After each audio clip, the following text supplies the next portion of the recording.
começamos mais uma edição do Protagonistas. No programa de hoje vamos receber a senadora de Mato Grosso do Sul, que agora também é candidata à presidência da República pelo partido MDB, Simone Tebet. Antes de passar a fala à nossa entrevistada, quero lembrá-los que as nossas entrevistas são transmitidas em rede nacional pelo canal 4 da NET, além de ficarem disponíveis nas nossas plataformas digitais pelo @jd1noticias.com. Simone, bem-vindo aos nossos estúdios e para iniciar o nosso bate-papo, ser candidata a presidente representa o que na sua carreira?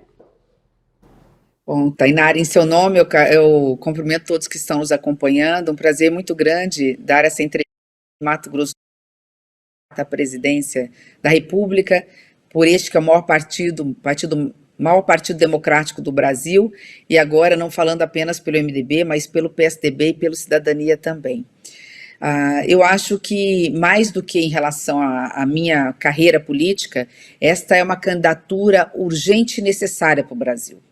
Não é possível, neste momento de crise avassaladora, a maior crise social, moral, ética que nós vivemos desde a redemocratização, não ter um partido de centro para poder falar do Brasil que nós precisamos, especialmente numa disputa tão polarizada. Essa candidatura é uma candidatura que interessa ao Brasil, que interessa para o bom diálogo, para a boa conversa, para apresentar aos brasileiros alternativas de poder. O povo brasileiro é soberano no seu voto. Ele é que decide em quem ele vai votar nas eleições, mas os partidos precisam apresentar nomes.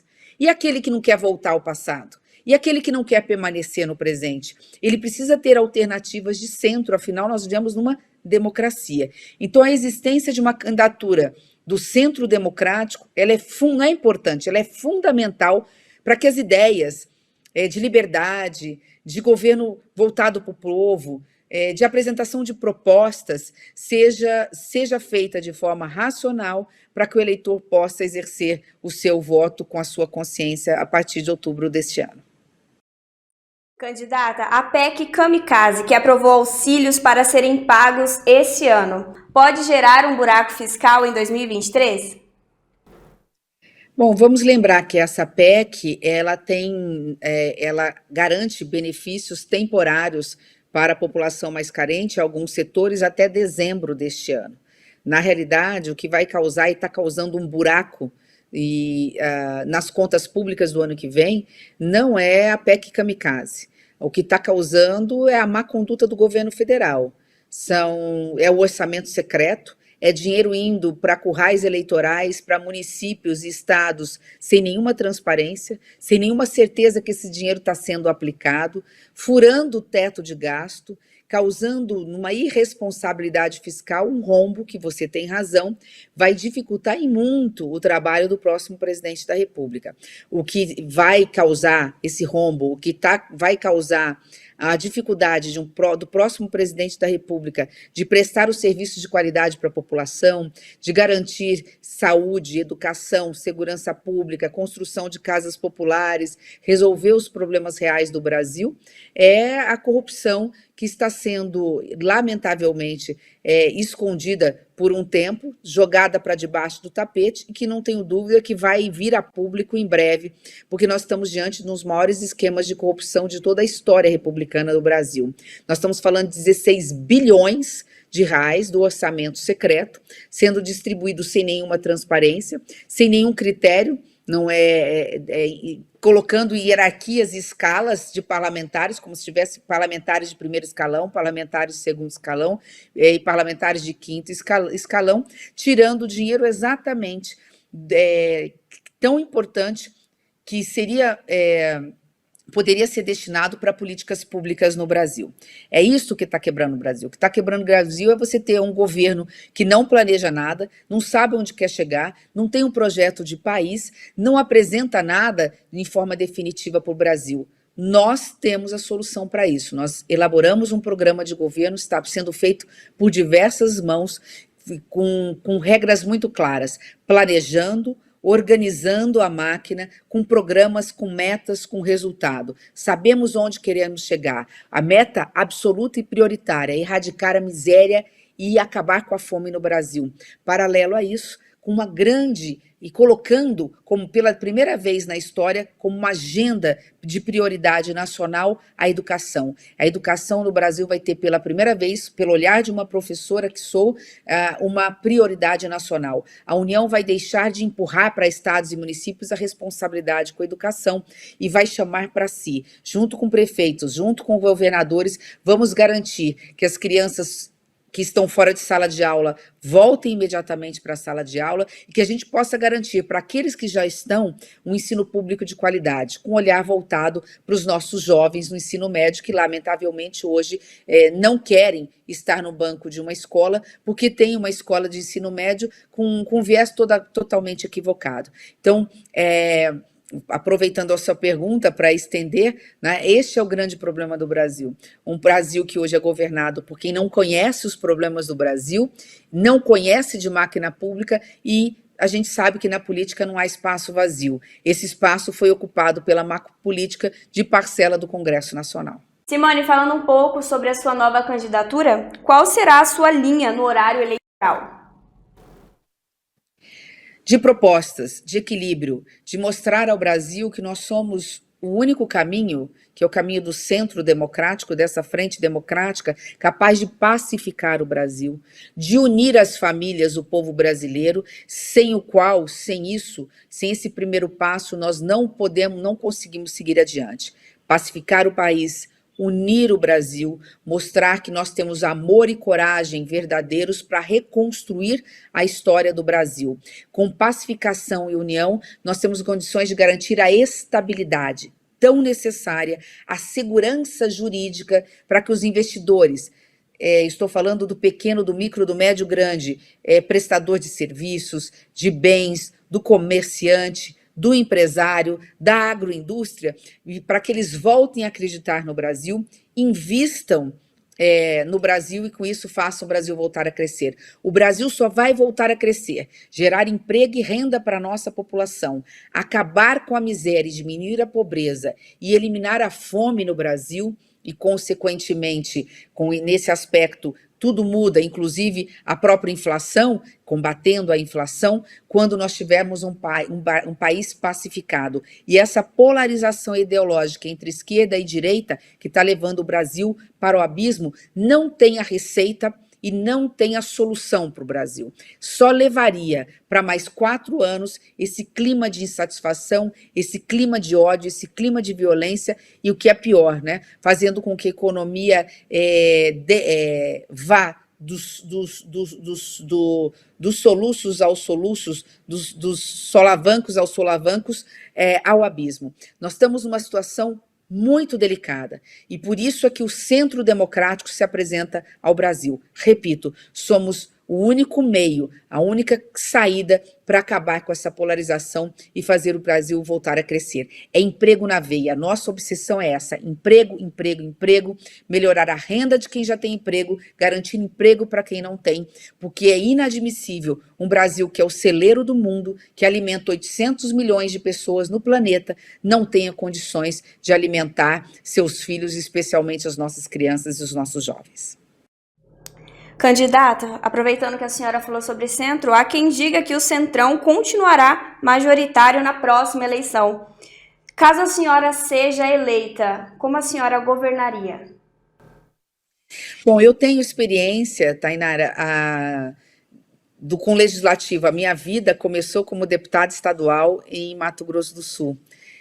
Depois, hoje, já estou aqui há praticamente 8 anos como senadora da República. Então, eu tenho experiência suficiente para saber que, primeiro, ninguém governa sozinho, nós somos uma democracia e é importante reconhecer isso, e nós temos condições de abrir diálogo com o Congresso Nacional. 2/3 dos senadores continuarão senadores, portanto, meus colegas, sei como é que funciona o legislativo, saberei respeitar a independência dos poderes, porque sem isso não há democracia, e saberei estar buscando os os melhores nomes para serem os nossos líderes, para poderem fazer esse diálogo aberto com a Câmara dos Deputados e com o Senado Federal.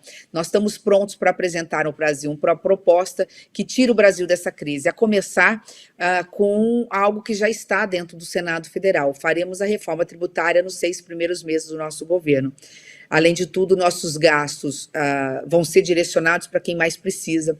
O orçamento vai ser tratado com absoluta transparência, com prioridades claras, né? Gastando mais com quem mais precisa, menos com menos precisa, um olhar muito diferenciado para as regiões mais carentes, Norte, Nordeste e Centro-Oeste, e sem buracos ou desvãos secretos. Não vamos ter orçamento secreto porque vamos gastar bem para gastar melhor. Então é isso. Tenho experiência, sei como é que funciona o Legislativo, e o Legislativo tem que ser parceiro do Executivo na reconstrução do Brasil. O seu governo seria mais enxuto que o atual? Não é um Estado mínimo ou um Estado máximo, é o Estado necessário para servir ao povo. É isso que importa. O importante é que o nosso ministério vai ser pela primeira vez na história um ministério paritário entre homens e mulheres. Metade de ministros homens, metade de ministros mulheres, quero negros no ministério, porque essa é a cara do Brasil. É essa diversidade que tem que estar dentro. É assim que dá certo. Quando várias pessoas que pensam diferentes, que são diferentes, se juntam numa agenda propositiva de desenvolvimento social e de desenvolvimento sustentável, porque não podemos esquecer que a economia ela tem que ser verde, cuidando do agronegócio, cuidando da agroindústria, cuidando do setor produtivo, mas cuidando do meio ambiente, quando a gente tem uma casa plural, portanto, no executivo, ter a cara do Brasil dentro do governo, com as experiências, com o amor verdadeiro de quem está pronto a servir o Brasil, não tem como a receita não dar errada. Entre escolher se vai ser mais enxuto ou menos enxuto, nós vamos fazer com que o orçamento seja aplicado de forma honesta, com transparência e ética, sem corrupção. É isso que faz a diferença. É isso que faz chegar o remédio na ponta, lá no posto de saúde, o dinheiro ser mais transferido para estados e municípios fazerem o dever de casa, cuidando da segurança das nossas famílias, garantindo, zerando essa fila interminável que lamentavelmente hoje tem por busca de consultas, exames, cirurgias. A União tem que ser parceira dos estados e municípios, cuidando através do SUS, que tem que ser universal e gratuito para todos, cuidando junto com os dos municípios da educação para que possamos zerar a fila das nossas creches. É dessa forma que se faz política e eu me sinto preparada para cumprir essa missão. Simone, por que a rejeição alta, tanto de Lula quanto do Bolsonaro, não se tornam votos para nomes neutros como o seu? Primeiro, porque interessa esses dois personagens. Eles dependem, a sobrevivência de um depende do outro. É o ódio alimentando o ódio nas redes sociais e fora dela, para não dar espaço para a boa política aparecer. E nós temos que furar essa bolha. Nós estamos prontos para furar essa bolha. Nós estamos nessa candidatura exatamente para mostrar que é isso, contra isso que nós... é isso que nós enfrentamos. Esse populismo de ambos os lados, esse personalismo, como se o Brasil tivesse que optar entre Lula e Bolsonaro. O Brasil é muito mais do que isso, o Brasil é do povo brasileiro, e o Brasil tem que ter alternativas. O povo brasileiro é soberano, ele vai decidir quem ele quer, mas nós vamos mostrar para eles que a melhor opção está em candidaturas que se apresentam para pacificar o Brasil. Para isso, de que forma? Você me perguntou de forma bem objetiva. Através de redes sociais, dando entrevistas para o JD1, participando de sabatinas, no horário eleitoral. Estamos prontos para falar para o Brasil e nos apresentar. Eu sou desconhecida por pelo menos metade da população brasileira. Metade da população brasileira ainda não me conhece e nem conhece as nossas propostas. A hora que isso ficar claro, a hora que a população brasileira conhecer e perceber que há um caminho para sonhar, né? Que nós não precisamos, nesse desespero, escolher entre o menos pior. Triste Brasil, que tem que escolher entre o escândalo do mensalão e petrolão do passado e o escândalo de corrupção, de denúncias de corrupção do presente na educação, na saúde, né? No secretão que eu falo, que é o orçamento secreto. Dentro dessa perspectiva, os brasileiros, posso dizer com toda tranquilidade, ainda não estão condenados a escolher o menos pior. Nós nos apresentamos com alternativa, como outros pré-candidatos também se apresentam, para que o eleitor não tenha que escolher o mal menor, e sim o bem, o melhor caminho para decidir a sua vida, porque o momento é delicado, nós nunca tivemos um Brasil tão triste, nunca a vida foi tão difícil, e não serão com fórmulas ultrapassadas do passado, muito menos essas fórmulas erradas do presente, que nós vamos conseguir tirar o Brasil dessa crise. Em relação a Mato Grosso do Sul, a senhora se ausentou de suas bases de forma exagerada? Não, Tainara, eu cumpri a minha missão como senadora da República, como todos os senadores de seus estados fazem.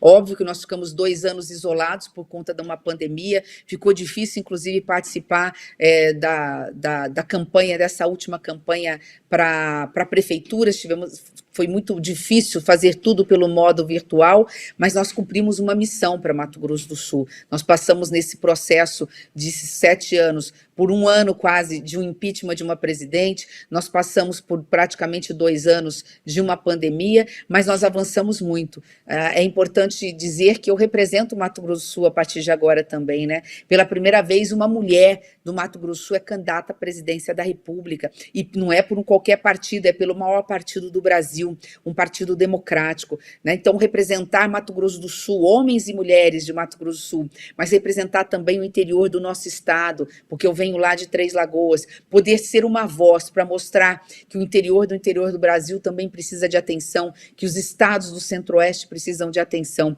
Isso é uma vitória para Mato Grosso do Sul e para a minha vida. É óbvio que se eu não tivesse trabalhado muito, não seria escolhida entre tantos nomes dentro do meu estado. Então, eu assumo com muita responsabilidade e com muita humildade essa missão. Sei da responsabilidade que tenho, porque quando uma mulher erra na política, todo mundo fala que são todas as mulheres, então sei da responsabilidade que tenho com as mulheres, sei da responsabilidade que tenho com a juventude, jovens como vocês, né, de saber que nós precisamos abrir esse caminho da boa política pelo bem das nossas filhas, dos nossos filhos, pelo bem da nossa juventude que um dia vai ocupar os nossos espaços. Mas me sinto preparada, posso dizer para Mato Grosso do Sul que estou pronta para representar também o nosso estado, dar o meu melhor e para servir o Brasil. A última frase que eu disse no meu discurso ontem, quando homologada candidata à presidência da República, é que eu estou pronta para dar a minha vida pelo Brasil, pela democracia e pelo povo brasileiro. Iniciando a rodada de participações, o jornalista Mário Rezende, do SBT São Paulo, deixou uma pergunta para a senhora. Olá a todos, a pergunta que eu faço à senadora é: apesar da convenção ter confirmado a sua candidatura, em que medida essa claríssima divisão no MDB, assim como aconteceu no PSDB, contribui para acentuar a polarização nas eleições? Ou seja, em que medida isso reforça a percepção do eleitor de que não há uma terceira via, já que todas as tentativas de formação de terceira via foram diluídas em divisões internas dos partidos. Muito obrigado, um abraço. Observação, em função dos números de ontem.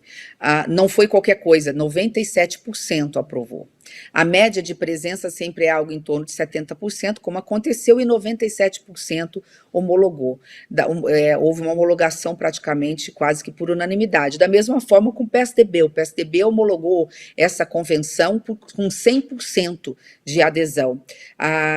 Nós agora representamos esse centro democrático e essa via, e, portanto, acho que esse assunto está superado. O MDB é um partido municipalista. Há um equívoco achar que 2 ou 3 ou 4 comandam agora o Brasil, o partido. Não é mais assim que funciona dentro do MDB.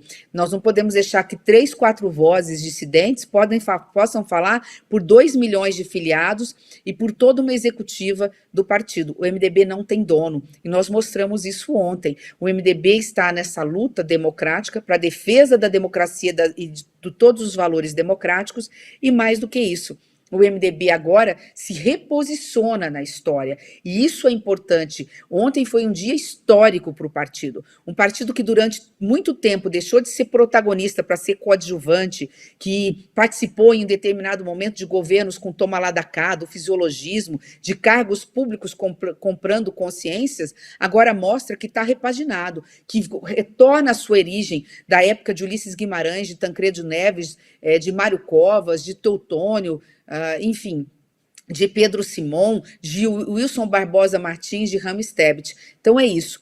Eu olho sempre pelo copo cheio, não é nem meio cheio, esse copo está cheio. O MDB saiu fortalecido, unido, e nós estamos prontos para nos apresentar ao Brasil. Agora é a vez do jornalista Marcos Faria, da FM Capital. Pré-candidata à presidência da República, Simone Tebet, Marcos Faria, do programa Tribuna Livre da FM Capital. A eleição presidencial ela está polarizada entre os candidatos Jair Bolsonaro e Lula. E a senhora, claro, se apresenta aí como uma terceira via, mesmo não tendo o apoio integral do MDB, o seu partido, uma questão a ser superada.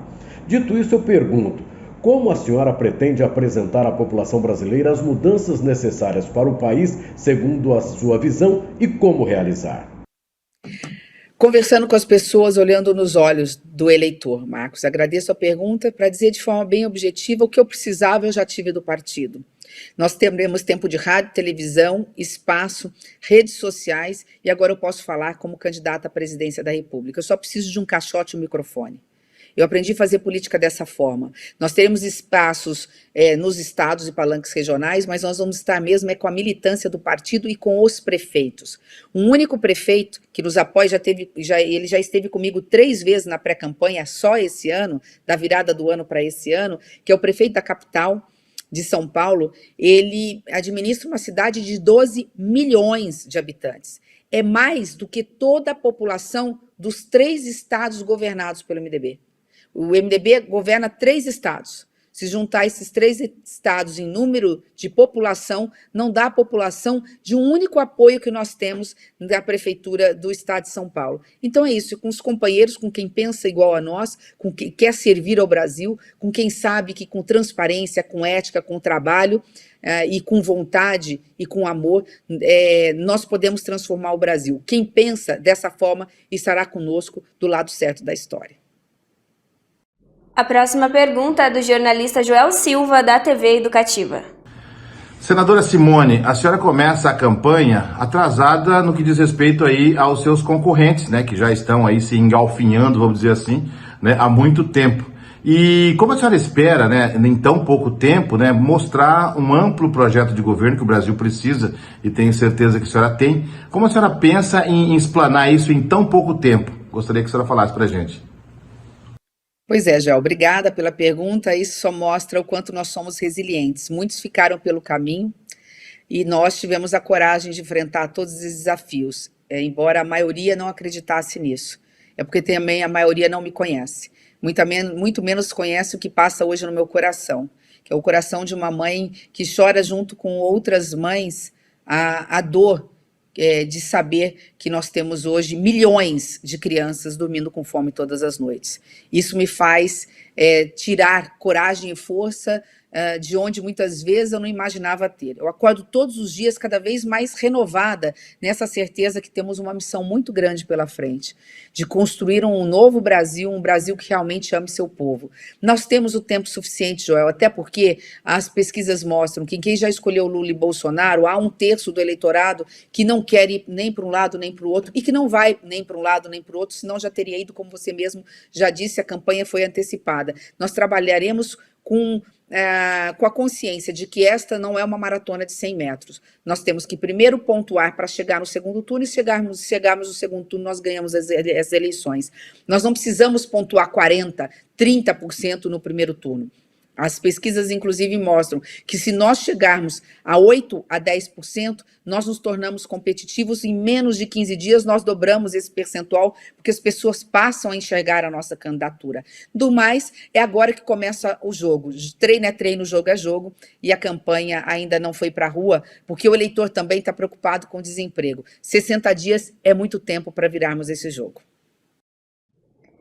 Finalizamos a rodada de participações com o jornalista Danilo Costa, do portal JD1 Notícias. Senadora Simone, bem-vinda a Protagonistas. Existem morros, comunidades onde os correios não podem mais subir, onde uma ambulância não pode mais subir. Há bairros onde não se pode mais circular à noite, estradas onde não se pode circular à noite. A segurança pública no país é uma questão complexa. Como que a senhora encararia esse desafio de todas as regiões, todas as cidades do país terem um nível mínimo de segurança pública?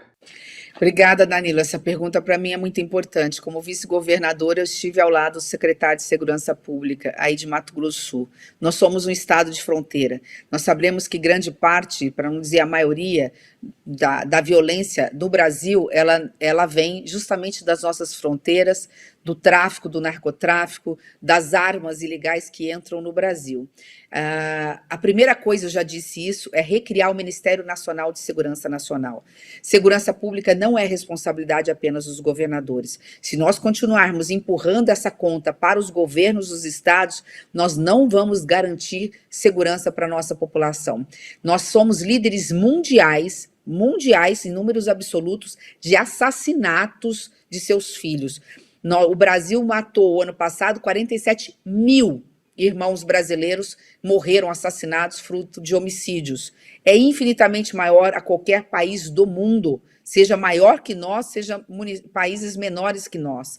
Então, diante desse quadro, somente com uma coordenação nacional, nós temos que abrir 5 eixos, pelo menos, com o Ministério Nacional de Segurança Pública, mas principalmente o Ministério Nacional colocando para funcionar de forma eficiente o Fundo Nacional Penitenciário, que é uma outra questão de como tratar. Nós temos muitos presos provisórios e nós temos presos que de baixa periculosidade, ladrões de galinha que são presos e depois são contaminados pelas organizações criminosas que lá existem. Nós temos que trabalhar de forma diferenciada, eles não podem ficar, né, presos nesses mesmos presídios, eles têm que ser recuperados de outra forma, mas nós temos na prevenção e no combate o nosso grande problema. Nós temos o Fundo Nacional de Segurança Pública, que pode ser melhor distribuído para os estados e colocar como responsabilidade da União um grande serviço de inteligência. O que falta no Brasil é serviço nacional de inteligência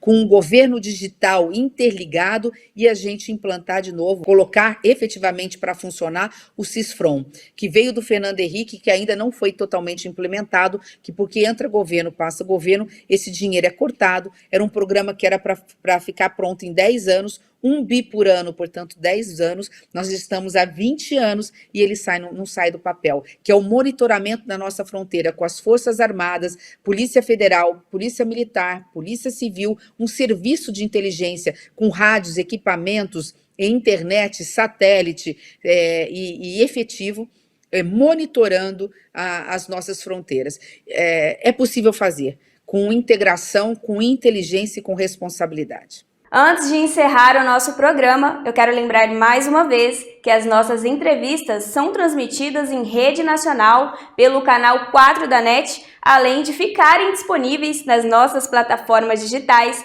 pelo @jd1noticias.com.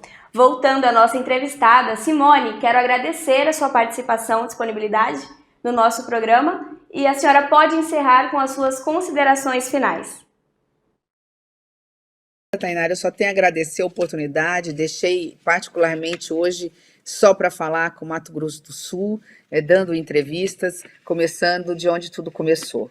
Repito, eu sou do interior do Brasil, como mãe, como mulher, como cidadã brasileira, não poderia jamais me omitir, até porque a omissão nesse momento em que 33 milhões de brasileiros passam fome, e mais da metade, tem algum tipo de insegurança alimentar, ou seja, não está se alimentando como deveria, onde nós temos milhões de crianças que estão sendo mal educadas nas escolas, isso quando tem vagas, e quando nós temos filas intermináveis no SUS, aguardando uma cirurgia ou mesmo uma consulta, e essa fila pode ser fatal pelo tempo de espera. Quando nós temos, quando Danilo disse, né, um problema gravíssimo de insegurança, de falta de segurança pública, e nós temos um Brasil tão rico, tão fácil, com soluções tão fáceis de serem apresentadas para o Brasil, com desenvolvimento autossustentável, vindo eu de um estado tão rico como o nosso, que do agronegócio nós podemos não só como colocar comida barata